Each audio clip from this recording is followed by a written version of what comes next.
CPM বিধায়ক শামসুল হকের অকাল প্রয়াণে বক্সনগরে উপনির্বাচনকে পাখিরে চোখ করেছে বিজেপি। বক্সনগরে প্রতিদিন মুখ্যমন্ত্রী সহ মন্ত্রী এবং বিজেপির শীর্ষ নেতৃত্বরা প্রচারে কোন রকম খামতি রাখতে চাইছে না। বিজেপির প্রার্থীকে যে কোনো মূল্যে জয়ী করতে নাওয়া খাওয়া ছেড়ে দিয়ে বক্সনগরের অলিগলি ক্ষেত খামার বাজার হাটে প্রচারে ঝড় তুলছেন শাসক দল। সিপাহীজলা জেলার অন্তর্গত কুড়ি বক্সনগর বিধানসভা কেন্দ্র, যেখানে ধর্মীয় সংখ্যালঘুদের সংখ্যাই বেশি। এ কেন্দ্রে ভোটার প্রায় 43,145 জনের মতো। গত বিধানসভা নির্বাচনে বক্সনগর কেন্দ্রে সিপিএম এর শামসুল হক 4,849 ভোটের ব্যবধানে বিজেপি প্রার্থী তোফাজ্জল হোসেনকে পরাজিত করেছিল।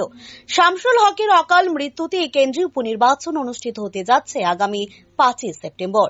ফলে উপনির্বাচনে জয়লাভের লক্ষ্যে বিজেপি সর্বশক্তি নিয়োগ করে প্রচারে নেমেছে। ছোট থেকে বড় কোনো নেতাই বাদ যাচ্ছে না প্রচারে।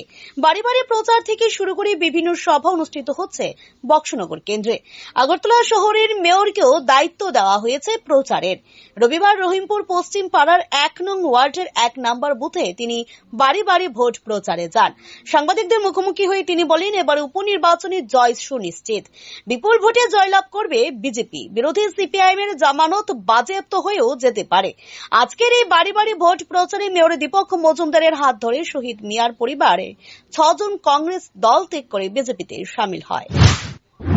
প্রচারে ব্যাপক সারা পরিলক্ষিত হচ্ছে। শুধু আজকে না, আজকে একটা বিশেষ উদ্যোগ গ্রহণ করা হয়েছে বক্সনগর মন্ডলের উদ্যোগে। ভারতীয় জনতা পার্টি আজকে 51টা বুথেই জনসংযোগ এবং সমর্থন, এই বিষয়ে আজকে প্রতি বাড়িতে প্রতি বুথে আজকে বক্সনগরে 13,500-র উপর বাড়ি আছে। প্রত্যেকটি ভোটারের কাছে, নির্বাচক মন্ডলীর কাছে আমরা পৌঁছে যাওয়ার চেষ্টা করছি।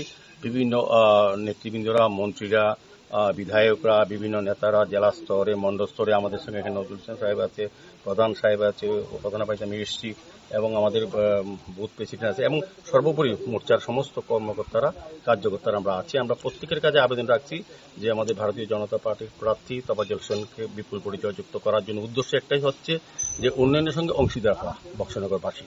কারণ দীর্ঘদিন ধরে এখানে কমিউনিস্ট পার্টির শাসন চলছিল এবং ব্যাপক দুর্নীতি, সন্ত্রাস, স্বজন পোষণ ছিল। আমাদের ভারতীয় জনতা পার্টি সরকার আসার পরেও এখানে লোকরা কিছুটা বিভ্রান্ত হয়েছে, অপপ্রচারে তারা প্ররোচিত হয়েছিলেন বা প্রভাবিত হয়েছিলেন সিপিএম এবং কংগ্রেসে।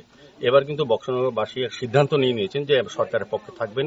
ডক্টর মানিক শাহর নীতিতে যে সরকার উন্নয়নের কাজ চলছে তার সঙ্গে তারাও অংশীদার হবেন। বক্সনগরবাসী পিছিয়ে থাকবেন সারা রাজ্যবাসীর সঙ্গে, তারা একসঙ্গে কাজ করবেন। আমার বিশ্বাস থাকবে আজকে আমরা যে বাড়ি বাড়ি প্রচারে যাচ্ছি, দেখি ব্যাপক সারা মানুষ চাইছেন যে ভুলটা 18 বা 23-এ তারা করেছেন, কোনো কারণে ভয়ে হোক, সন্ত্রাসের চাপে পড়ে হোক বা দ্বিধাগ্রস্ত হোক, তারা কিন্তু এবার সিদ্ধান্ত নিয়েছেন না, এই প্ররোচনা পাওয়া দেবেন না। তারা সরকারের পক্ষে থাকবেন। সরকারের সমস্ত সুযোগ সুবিধাগুলি যাতে আমাদের প্রতিটি অঞ্চলে, প্রতিটি গ্রামে, প্রতিটি মন্ডল এলাকায় যাতে বিধানসভার প্রত্যেকটি মানুষ উপকৃত হয়, সেদিকে তারা কাজ করছেন।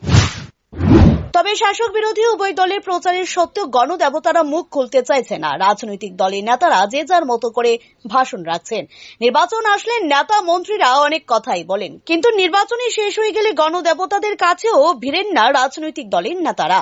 এত কিছুর পর অবশ্যই আশঙ্কা যে 5 সেপ্টেম্বর দুটি কেন্দ্রের ভোটাররা সবাই ভোট কেন্দ্রে যেতে পারবে তো। Bureau report, rising Tripura.